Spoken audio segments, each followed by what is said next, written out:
Hi, it's Grandma here, and I am reading It's a Jungle Out There by Ron Snell. And today I am going to read chapter 12, and it's called Lonely Souls, S-O-U-L-S. And the photo looks to be of a tribe of indigenous people. I'm guessing Machiguengas.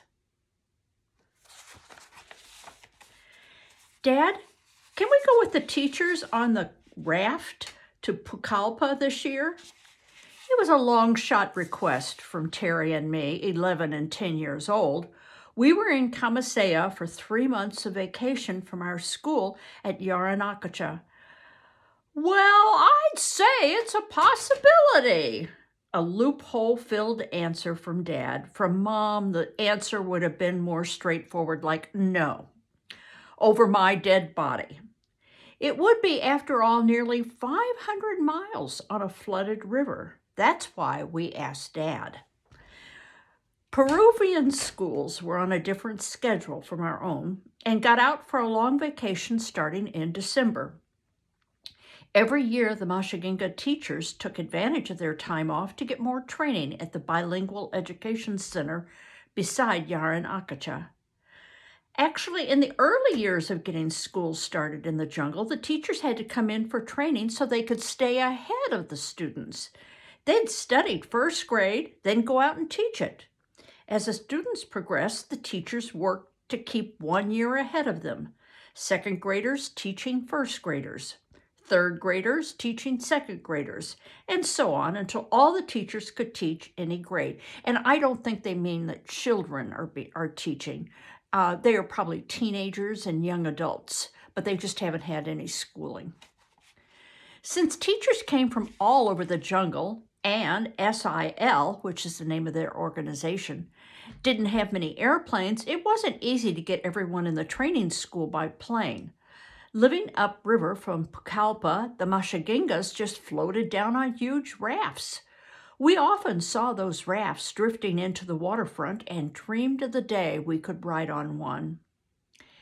As usual, Terry and Sandy and I flew back to Yaranacacha at the end of August to stay in the children's home, while Dad and Mom and Melody moved over to Picha for a couple of months.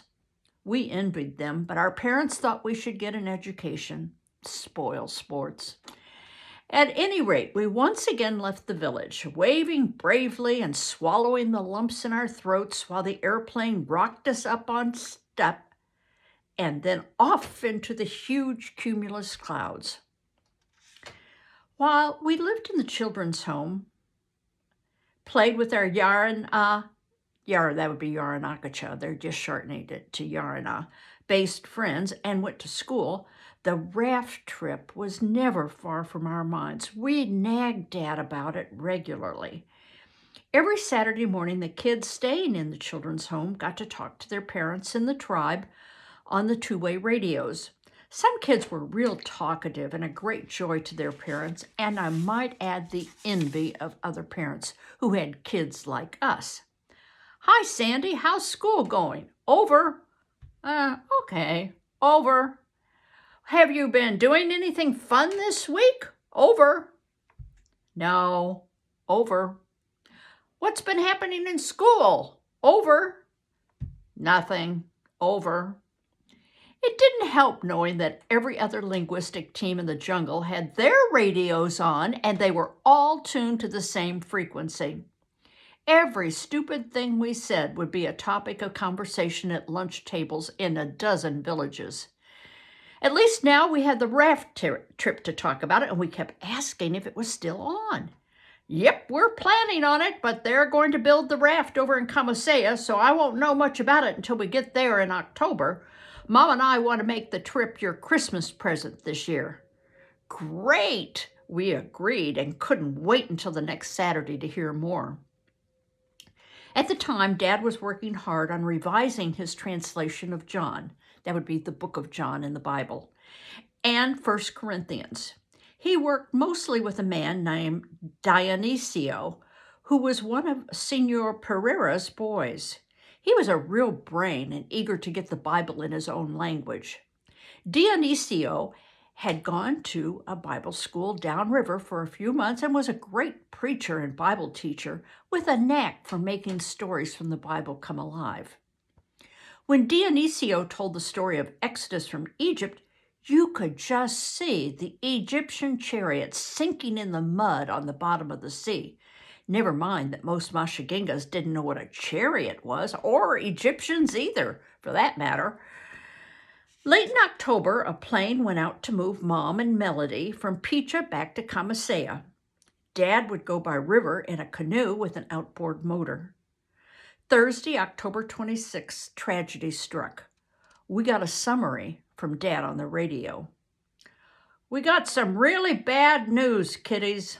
Last week when I was coming down the Picha with Arturo and Dionisio, we had an accident, and Dionisio drowned. We lost the motor and almost everything else out here. Dionisio's sisters and friends had been crying continuously. Our hearts sank. What about the raft trip? It probably wasn't a good time to ask, but we had to know. Well, I think you better not count on it this year. I thought we'd have that outboard to help steer the raft, but I don't think you boys should be on it if it's just drifting. It's too easy to run into something and get thrown off. The canoe wreck was still vivid in Dad's mind. Although he couldn't get all of the details over the radio, we heard about it later. They had left Picha at noon on Thursday, loaded down with household equipment, including a table, chairs, pans, dishes, clothes, and other supplies. Less than an hour later, as they splashed through a rapid, the propeller on the outboard hit a rock, breaking the shear pin. Dionisio, who was steering, panicked and swerved the canoe sideways into a huge tree that was lodged in the river with its branches sticking up over the water. A wave threw Dad up into one of the branches, and he pulled himself out of the strong current. Dionisio clung to a branch just down from him. "Totata!" Dad shouted for him to wait. Dad was trying to reach him when the current tore Dionisio's fingers loose and carried him downstream. He'd never been very strong and didn't know how to swim and was scared to death of the water.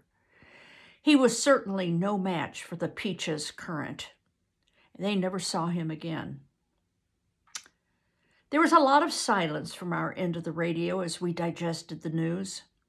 Dad's loss of a key translation helper and Bible teacher was certainly a lot sadder than our loss of a raft trip. But still, Dad and Arturo had recovered a few things floating in the river as they regrouped on a rocky beach. Arturo saw a tapir come to the surface right where Dionisio had gone under. Beyond a shadow of a doubt, Dionisio's soul had come back for others. They spent the night drying out and shivering beside the campfire on the beach. Arturo shivered at the thought of Dionisio's soul on the prowl, more dreadful than wild animals. Dad shivered in the cold. Now, to make that clear, the Machiguengas believe that when you die, your soul is waiting for somebody else to come to take you with them so that they have somebody to be dead with. And when that tapir emerged, they believe that it has Dionisio's soul and it's out looking for someone to kill, to take and be company for him. Continuing. They spent the night drying out and shivering beside a campfire on the beach. Arturo shivered at the thought of Dionisio's soul on the prowl, more dreadful than wild animals. Dad shivered in the cold. The next morning, someone came by in a canoe and took them to the mouth of the Picha, where there was a Catholic mission station. The priest was gracious and helpful, providing them with a boat and driver to get them back to Camisea. Dad had just arrived before our radio schedule. It was a long, dejected week for Terry and me. We had had such high hopes. The next week, there was even more bad news for Mom during the radio schedule. Do you remember Akirari? We did. He was one of the sharper young men living in Kamasea near us. He'd started school late, so he already had a wife and a 1-year-old son who sat and nursed while his mother and father learned to read and write. Well, the day after Dad got back, Akirari went out by himself to chop down a tree with a bee's nest in it. He wanted to get the honey. After the tree fell down, he was trying to get the nest off, and somehow his axe came down on his foot instead of the bee's nest. It went right through his foot between his big toe and the next one, about 3 inches back into his foot. We were glued to the radio. Dionisio's soul had made it back to Kamasea, where he originally came from, and deflected the axe. At least that's how the Machiguengas would explain such a strange accident exactly 3 days after the drowning. Akirari tied his toes together with a vine and hobbled a long way back to his house and plunked down on the porch, Mom continued. Blood was running out all over the place, and we thought he'd pass out and die right there. It was such a mess that neither one of us wanted to fix it, but there wasn't anything else. There wasn't anyone else who could do anything. So we cleaned it out, bandaged it, and gave him some penicillin. Now all we can do is wait and see how he does. We told him to stay off it until it's better. Sandy wished she'd been there to see it. We talked about how school was going and then passed the transmitter on to the next set of kids. A week later, the radio brought us the word we'd been hoping for. Dad had recovered a bit from his canoe wreck and was thinking optimistically again. Hey, boys, I think we just might be able to go on that raft after all with some careful planning. Let's not give up on the idea yet. I've scheduled the plane to bring you out on December 17th. We were ecstatic. Neither we nor Dad knew what careful planning might mean, but I think it sounded good to Mom, who was waiting to fill us in on the village news. Akirari went fishing last week, even though someone told him not to, and then someone talked him into going tapir hunting. You know what it's like getting in and out of the canoe and the river water and all? By the time he got back, his foot was all split open and bleeding again. We kind of bawled him out, but he said if his family didn't have any meat, they wouldn't eat, so what else could he do? We're just praying it doesn't get badly infected from the mud now. All across the jungle, the rainy season was starting. At Yarina, we ate tree-ripened mangoes by the bushel, sloshed barefoot through the mud to and from school, and hoped for school cancellations because of the pounding rain. It rarely happened, but with metal roofs and screened windows on the classrooms, sometimes a thunderous downpour made it impossible to hear anything, and blasting winds soaked everything within 12 feet of the windows. We could only hope. As the water rose in the lake, more and more opportunities for fun opened up. Towner and Shonk went off the bank yesterday, someone announced at breakfast one day. That brave feat took a long, fast run and then a long jump, since you had to clear a bunch of debris on the shoreline to make it into the water. When the water was low, it was impossible, even for the best jumpers. One year, Harry Price, who was older than us and had nerves of steel, jumped off the bank on his bicycle. He got kind of tangled up in the bicycle in midair, and he sort of landed on it, and I never tried that. Is the water high enough to jump off Big Root yet? Who's going to be the first off the arch? It was an annual question meant to test the bravery of every kid in our school. As soon as we were dismissed at noon, we'd race to the children's home for lunch and then head to the lake for a quick swim before running back to school dripping wet. When school got out in the afternoon, we ran back to the lake. Although there were piranhas and alligators in the lake, they never bothered us much. Big Root was a huge banyan tree with several main trunks and hundreds of smaller ones. During high water, most of the trunks and trailing vines were in the water. Way at the top of the tree, one thick branch made an arch, and jumping off the arch was a rite of passage. Being the first to jump off the arch each year was one of the ultimate signs of bravery, we thought. People over 30 thought it was one of the ultimate signs of stupidity, since being the first one to jump meant plummeting 20 feet through the middle of the tree into water that wasn't really deep enough. I had the honor one year and jammed my knee into my chin, but still came up with a huge smile on my face. There'd be time later to check for broken things in my body. Rivers were rising out in the tribe as well. Saturday morning, Dad updated us. The Indians have started cutting balsa logs for the raft. They're going to build it down at the mouth of the Kamasea so they can launch it right into Urubamba. How are things going at school? Over. We passed on our news about activities at school and jumping off Big Root so our parents would have something to worry about during the week. Over. People got so used to saying over at the end of each transmission on the radio that sometimes they accidentally said over instead of amen when they were done praying. Well, just to let you know, Akakareri is a pretty sick man. A couple days ago, he came down with a bad fever and chills. He also started having spasms and got rigid all over. This is not good news. His back arched and his jaw tightened up, and Dr. Eichenberger told us over the radio that he probably has tetanus. There isn't really anything we can do for him, but we've started him on massive doses of penicillin anyway. We're praying for him because unless God works a miracle, Doc says Akareri will probably die in a couple of days. We had seen lots of Machiguengas die, but it sobered us to think of Akareri, all bent out of shape by repeated convulsions and spasms. We were pretty familiar with the threat of tetanus and were periodically forced to get the booster shots we hated.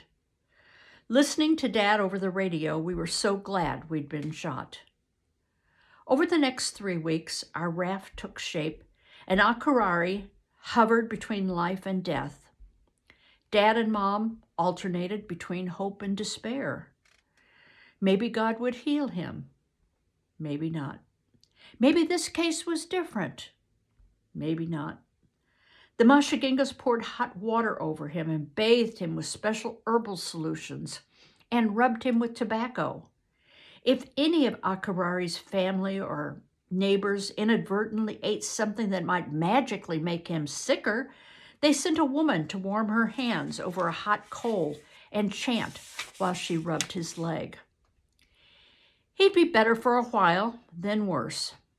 There were big open sores on his shoulder blades, head, and buttocks from when his body spasmed on the woven mat he lay on.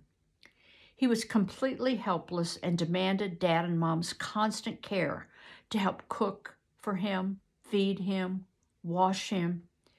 He didn't have any control over his bladder and bowels, always making a mess of himself. His suffering was horrible to watch, Dad and Mom said. Deep in his eyes, there was a wild fear. A month after the accident, he seemed much better. He could move both arms and even hold something awkwardly in his hands. "You're getting better, Notomi." He was my parents' Machiguenga's son. That must be what Notomi means. "By next week, you should be sitting up." Encouraging words, hopefully prophetic. His raw body was beginning to relax somewhat. Akareri had frequently talked about wanting to believe in God.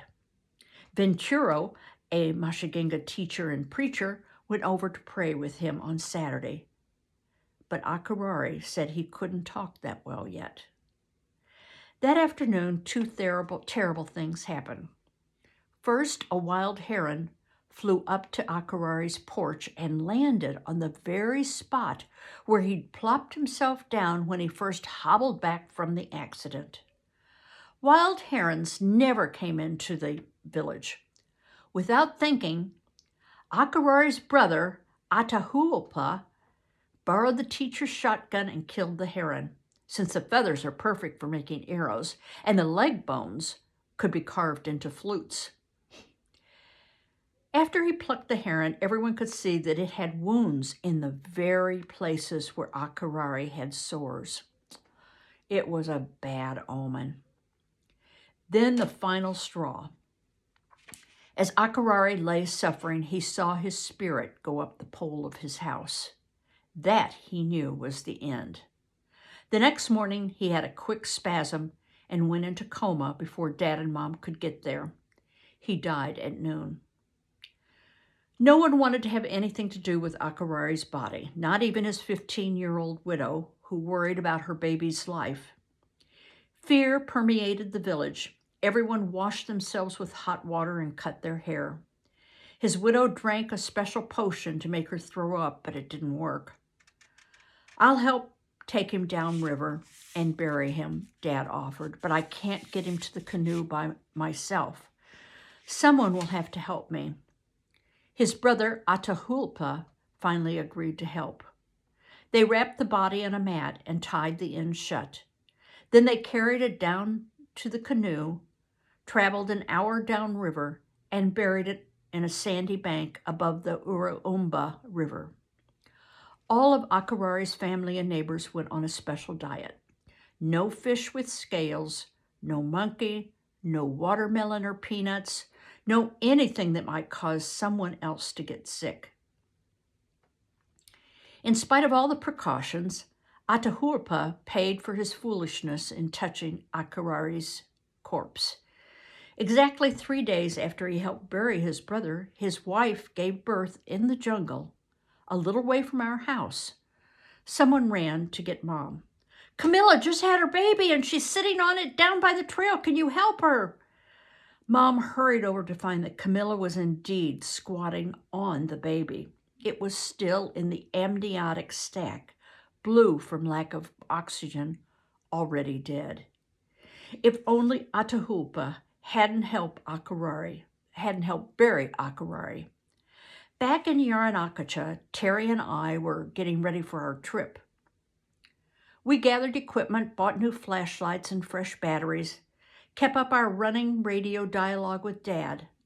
The raft was taking shape and now had a small floor and a thatched roof on it.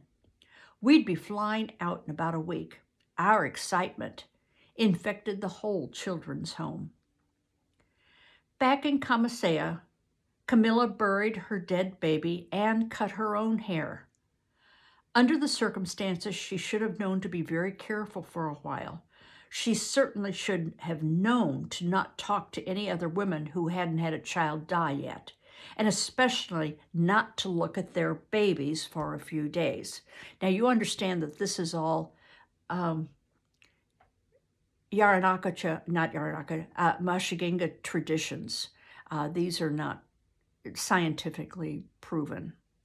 I didn't want you to get concerned. Still, when Adela came to get medicine for her baby, who had a severe case of thrush, Camilla was careless. She greeted Adela and then walked right up to her, pulled back the cloth over the baby's face, and looked at it.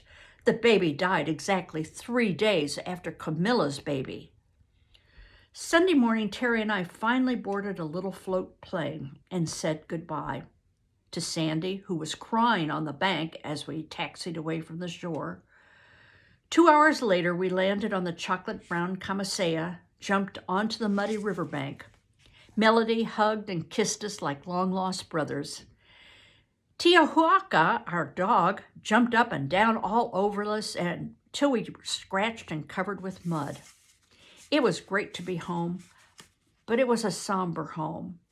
Everyone was talking about Dionysia, Akurari, and Camilla, and Adela's babies.